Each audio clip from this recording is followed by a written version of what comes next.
like let's say you spend 6 figures on a watch, don't cheap out on servicing your timepiece. If you can spend that much, servicing shouldn't be an issue. If it's running too slow, that means the oil may be drying up, and therefore that's going to be wearing down on the watch parts, where when you have it serviced, you're not just going to have to do an overhaul where they just strip it down and clean it, put it back together, oil it. They're going to have to replace parts. And the way that a watch, the oil would dry up is based on how active you are with that watch. If it's a daily watch, the likelihood of the oil drying up will be less than if you store the watch in a safe.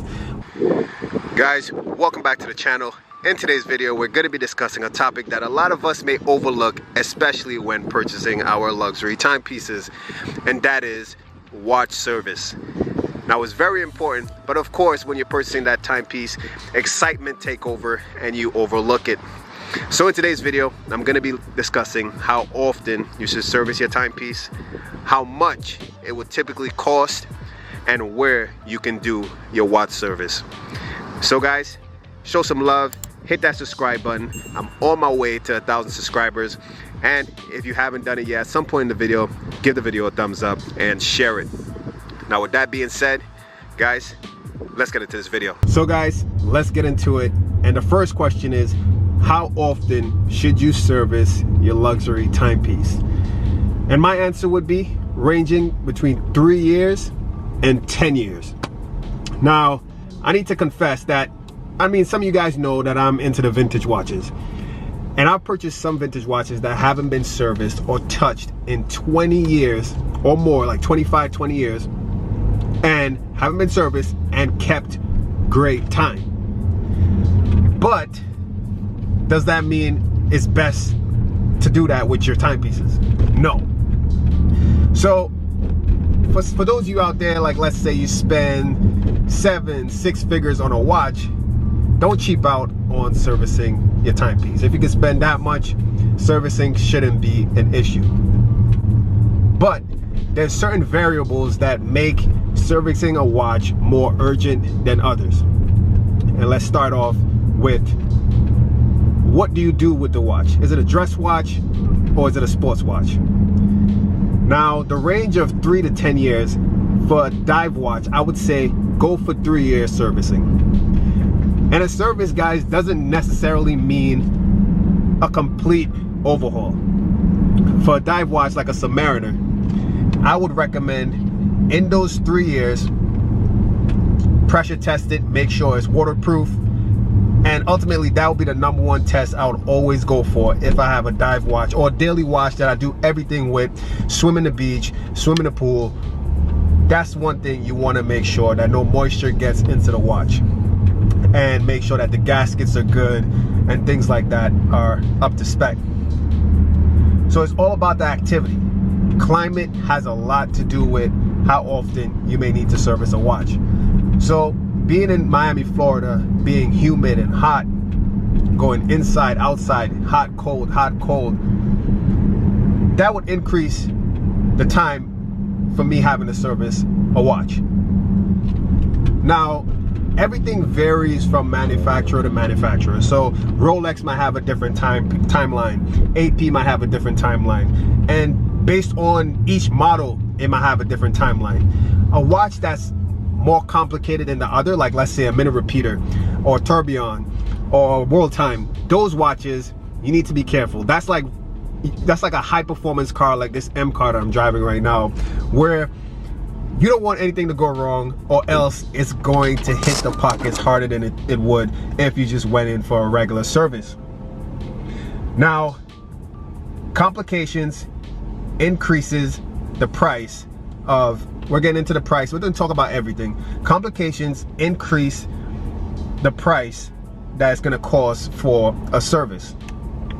Now, let's say it's a time only 2-hand, 3-hand watch. That's going to be less to service and less of urgency to have it serviced. But like I said, if you have an AP Royal Oak, don't cheap out on an AP Royal Oak. Get it serviced, get it checked out, and make sure that your watch is running, perfect. Now there's various different ways you could test a watch. It's either it could be running fast or it could be running slow. If I had to choose one, I would prefer my watch to be running fast, too fast. Because if it's running too slow, that's just telling me it really needs a service urgently, and not that it's running too fast and might just need a little bit of regulating. If it's running too slow, that means the oil may be drying up, and therefore that's going to be wearing down on the watch parts, where when you have it serviced, you're not just going to have to do an overhaul where they just strip it down and, you know, clean it, put it back together, oil it. They're going to have to replace parts. Try to avoid that by having it regularly serviced. That's one thing you guys need to keep in mind. And the way that a watch, the oil would dry up is based on how active you are with that watch. If it's a daily watch, the likelihood of the oil drying up will be less than if you store the watch in a safe or in a safe deposit box. A watch that stays still, that's not running, is not ideal. That's why a lot of people put their watches on automatic, you know, movements, so that basically it could keep running. Therefore, you don't have to worry too much about the watch stopping and the oil drying up. Now, when it comes to the cost of servicing a watch, it varies. It varies based on the watch. Let's say it's a highly complicated watch, or it's a simple watch where it's like time only. That's one way the price will vary, and based on what the service may be, varies. So with the price, I'm going to talk about where you can have your watch service as well.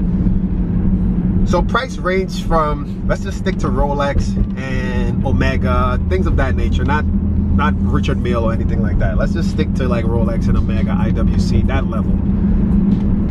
A service would range from $350 to $1,200. And the $1,200 mark would be if you decide to take it into Rolex, the Rolex authorized dealer, and have it go to actually the Rolex factory to have it be serviced. So that's going to be in a high price range, but the downside to that is you're going to have to be out of the watch for a long time. Well, in my opinion, too long.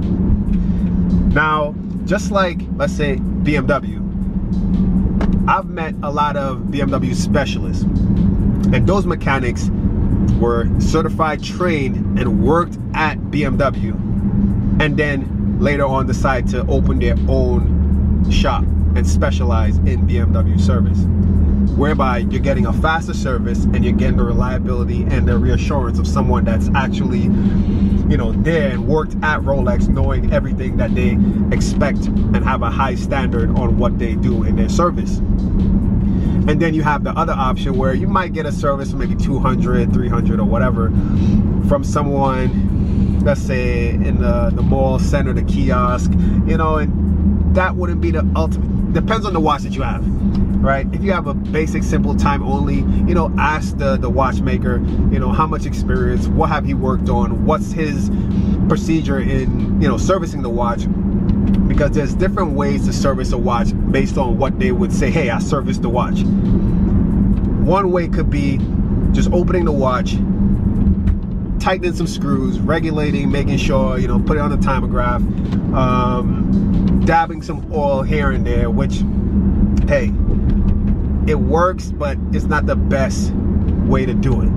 Having a full overhaul, which will be more, it might go up into the 600, 700 range if you go to like a, let's say, a Rolex specialist who have really good experience, and pay 700, and they would strip the watch down, check all the parts, make sure that, you know, everything is up to spec, no need to replace a part, make sure they clean it and oil it correctly and put it back together for you as brand new. So there's options out there.